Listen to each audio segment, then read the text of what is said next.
Hotel. Welcome back to the Chosen Few channel. I'm your host, Matthew Daniels, the writer, author, scribe, and bookworm. But I'm not just a bookworm, world. I'm the real bookworm. Make sure you get it right. And as always, may your name live on forever, and may your memory never die. Y'all click the link in the description and y'all go buy one of my books. Support the real bookworm. I got 4 books out.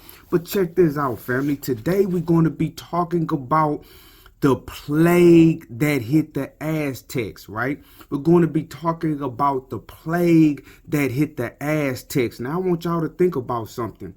A lot of us have heard talks about when the conquistadors came over here to the Americas, to Central America, and waged war in Central America. A lot of us have heard the stories of them bringing diseases over and the natives succumbing to the diseases that were brought over from overseas. But have you ever heard an indigenous account of when the Spaniards came to Mexico and one of these plagues broke out? If you haven't, you're in for a treat. I'm about to show y'all one today. This is the real bookworm, man. Thank you for tuning in. This book right here is The Broken Spears. Listen, family, the Aztec account. Listen, the Aztec account of the conquest of Mexico. Look what this book is about. For hundreds of years, the history of the conquest of Mexico and the defeat of the Aztecs has been told in the words of the Spanish victors. Miguel Leon Portilla has long been at the forefront of expanding that history to include the voices of indigenous peoples. In this new and updated edition of the classic The Broken Spears, Leon Portilla has included accounts from native Aztec descendants across the centuries. These texts bear witness to the extraordinary vitality of an oral tradition that preserves the viewpoints of the vanquished instead of the victors. Leon Portilla's new postscript reflects upon the critical importance of these unexpected historical accounts. Check this out, family. When we're talking about one of now, I want to tell y'all something, man. When the Spaniards came over here, the Aztecs they fought hard. They fought hard. Now, at the point that I'm about to read to you, they have just had another major battle, and the Spaniards have left. The Aztecs believed that the Spaniards are leaving for good, so they began celebrating, and then the plague hit. Let's go to the text, family. It says, when the Spaniards left Tenochtitlan, the Aztecs thought they had departed for good and would never return.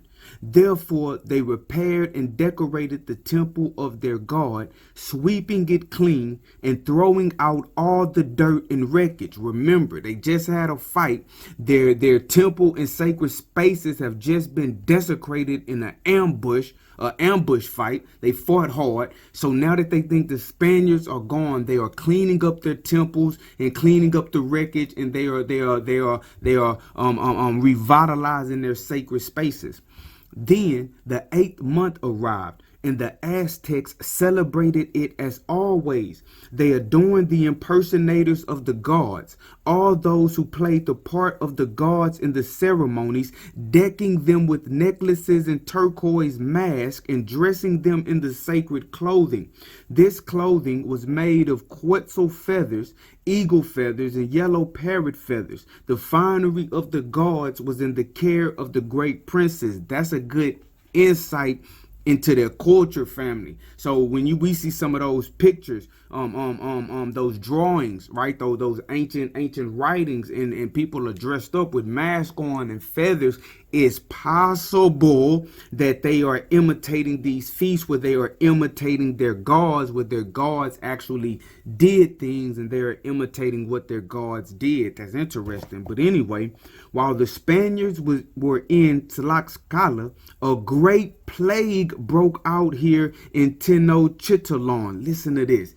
It began to spread during the 13th month.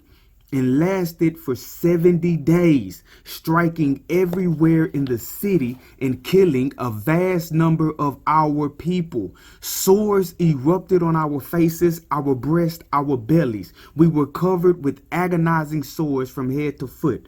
The illness was so dreadful that no one could walk or move. The sick were so utterly helpless that they could only lie in their beds like corpses, unable to move their limbs or even their heads. They could not lie face down or roll from one side to the other. If they did move their bodies, they screamed with pain. A great many died from this plague, and many others died of hunger. They could not get up to search for food, and everyone else was too sick to care for them, so they starved to death in their beds. Some people came down with a milder form of the disease. They suffered less than the others and made a good recovery, but they could not escape entirely. Their looks were ravaged, for wherever a sore broke out, it gouged an ugly pockmark in the skin, and a few of the survivors were left completely blind. The first cases were reported in Kutlan. By the time the danger was recognized, the plague was so well established that nothing could halt it, and eventually it spread all the way to Chalco. Then its virulence diminished considerably, though there were isolated cases for many months after. The first victims were stricken during the fiesta of Tetzalco, and the faces of our warriors were not clean and free of sores until the fiesta of Panquetzalitzli. Man, that sounds horrible, family. Horrible. And this is from the Indigenous account. This is what it looked like on the ground when we talk about when the Spaniards came and fought the Aztecs, and then, they were fighting hard, they were fighting valiantly, defending their land. And then they got sick with these plagues that came from overseas. And you know how people say that once they got sick and once a whole lot of people died, it affected the fighting, and they were able to be defeated. I'm not going to go into this part because I only wanted to talk about the plague, but I do want to show you this just to open your eyes to the history from the Indigenous account. It goes on to say, and now the Spaniards came back again. They marched here by way of Texcoco, set up headquarters in Tlacopan, and then divided their forces. Pedro de Alvarado was assigned the road to the Tlatelolco quarter as his personal responsibility, while Cortez himself took charge of the Coyoacan area and the road from Acachinanco to Tenochtitlan proper. Cortez knew that the captain of Tenochtitlan was extremely brave, so they had a major battle. The Spaniards left. The Aztecs thought that they were gone for good. The plague hit. They get decimated. Then the Spaniards come back, and we know what history is. But I hope you guys enjoyed that. That is a interesting look from the Indigenous perspective of one of these plagues that ravaged Indigenous peoples when the conquerors came over. So this was the Broken Spears, the Aztec account of the conquest of Mexico. This is your brother Matthew Daniels, aka I'm Pooh, aka the Chosen Few, aka the Real Bookworm. But I'm not just a bookworm, world. I'm the real bookworm. Make sure you get it right.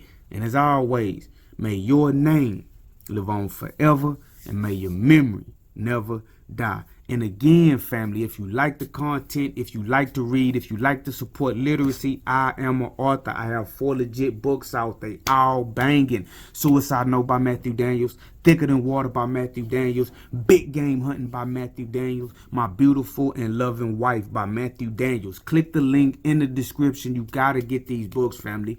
Click the link in the description. Go to my dandyandbigherm.com. Read the synopsis or the one or all of those books, and you're going to be getting a signed copy coming directly from me. I run that website. That's my wife's website. Appreciate it. I'm out.